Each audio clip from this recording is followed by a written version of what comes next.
আসসালামু আলাইকুম বন্ধুরা, কেমন আছেন সবাই? আশা করি সবাই ভালো আছেন। তো বন্ধুরা, আলহামদুলিল্লাহ বেশ কয়েকদিন হতে আমার যে মুরগিগুলো রয়েছে অনেক বড়, বড় হয়ে গেছে। তো সুষম খাবার খাওয়ানোর ফলে কয়েকদিনের মধ্যে বেশ বড়, বড় হয়ে গেছে মুরগিগুলো। তো আমি আমার এই মুরগিগুলোকে কি খাওয়াই, আমি যে মুরগি পালন করতেছি, তো কেমন ধরনের খাবার খাওয়াই সেই সম্পর্কে আজকের এই ভিডিওটি। তো বন্ধুরা, যেহেতু দেশি মুরগি আর দেশি মুরগি বেশি বড় হয় না। আপনি যতই খাওয়ান না কেন দেশি মুরগির সাইজ বেশি বড় হবে না। সর্বোচ্চ যদি হয় ৩ পোয়া থেকে ১ কেজি ওজন হবে। আর যদি একটু ভালো জাতের মুরগি হয় দেশি, তাহলে ১ কেজি থেকে একটু উপরে যেতে পারে। ১২০০ থেকে ১৩০০ গ্রাম পর্যন্ত ওজন যেতে পারে। তো তাই শুধু ফিড খিলে খাওয়াইয়া মুরগি পালন করলে আপনি তেমন লাভবান হতে পারবেন না। কেননা লেয়ার অথবা ব্রয়লার হলে শুধু ফিড খাওয়ালে মুরগি খুব তাড়াতাড়ি দ্রুত বৃদ্ধি পায়। ৩ থেকে ৪ কেজি করে একটার ওজন হয়। কিন্তু দেশি মুরগি অত ওজন হবে না। সর্বোচ্চ ৩ পোয়া থেকে ১ কেজি ওজন হবে। তাই শুধু ফিড খাওয়াইলেই হবে না, সাথে অন্য কিছু খাওয়াতে হবে। তো বন্ধুরা, আমি মূলত ২ টি খাবার মিশ্রণ করে একসাথে আমি আমাদের দেশি মুরগি রয়েছে সেগুলোকে খাওয়াচ্ছি। একটা হচ্ছে চালের গুঁড়া, যে বাজারে আপনি কিনতে পাবেন চালের গুঁড়া। আর আরেকটা হচ্ছে ফিড। হ্যাঁ, এই ফিড লাগবেই। কেননা মুরগি পালন করতে হলে ফিড লাগবেই। তবে দেশি মুরগি পালনের ক্ষেত্রে অত বেশি পরিমাণে ফিড দেওয়ার কোনো প্রয়োজন নেই। আমি কি করি, আমি যে বাজারে যাই, বাজারে গিয়ে উন্নত মানের যে ফিড রয়েছে, একেক এলাকা ভেদে ফিডের দাম ভিন্ন হতে পারে। যেমন আমাদের এলাকায় ফিডের দাম ৳৭০ যেটা ভালো মানের, আর একটা আছে নিম্নমানের, সেটা হচ্ছে ৳৫০।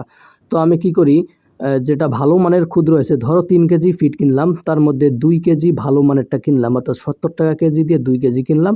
আর যে নিম্নমানের রয়েছে সেটা ১ কেজি কিনলাম। তো নিম্নমানের এবং উচ্চমানের যে ফিড আমি কিনলাম, সেগুলো বাসায় এসে মিশ্রণ করি এবং সেই মিশ্রণ চালের গুঁড়ার সাথে মিশ্রণ করে তারপর আমি মুরগিকে খাওয়াই। এভাবে কি হয়, এভাবে বেশ টাকা সেভ করা যায়। অল্প খরচে মুরগির অনেক খাবার কেনা যায়। তো আমি ফিড আর চালের গুঁড়া কিভাবে মিশ্রণ করি সেটা এখন দেখাচ্ছি। যে এই যে আমি যে বোতল দিয়ে একটা কৌটা তৈরি করেছি, এই কৌটা দিয়ে আমি প্রথমে চালের গুঁড়া যে রয়েছে সেই চালের গুঁড়া নেব ২ কৌটা।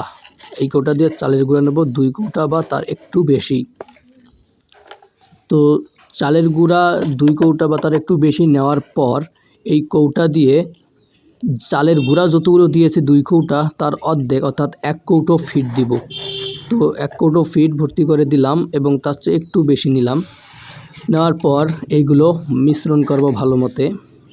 তো ভালোভাবে মিশ্রণ করার পর এইগুলো সরাসরি মুরগিকে দিব।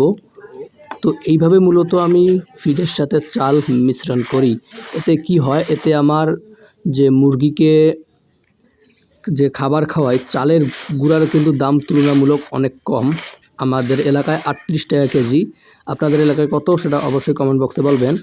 তো আমাদের এলাকায় চালের গুঁড়া ৳৩৮ কেজি এবং ফিডের দাম ভালো মানেরটা ৳৭০ কেজি এবং নিম্নমানেরটা ৳৫০ কেজি। তো আমি যদি এখানে ফিড বেশি করে দেই, তাহলে মুরগিকে যদি আমি ফিড বেশি করে দেই, তাহলে খাবারের খরচ যেটা রয়েছে সেটা একটু বেশি পড়তেছে।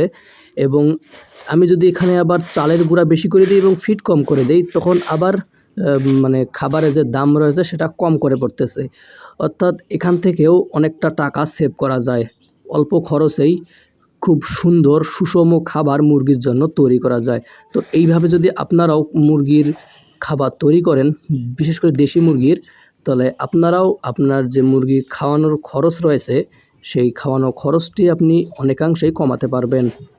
তো বন্ধুরা, আজকের জন্য এখানেই। দেখা হচ্ছে পরে কোনো ভিডিওতে। তো বন্ধুরা, আমাদের ভিডিও সবার আগে পেতে চ্যানেলটি সাবস্ক্রাইব করে বেল আইকনটি বাজিয়ে রাখুন।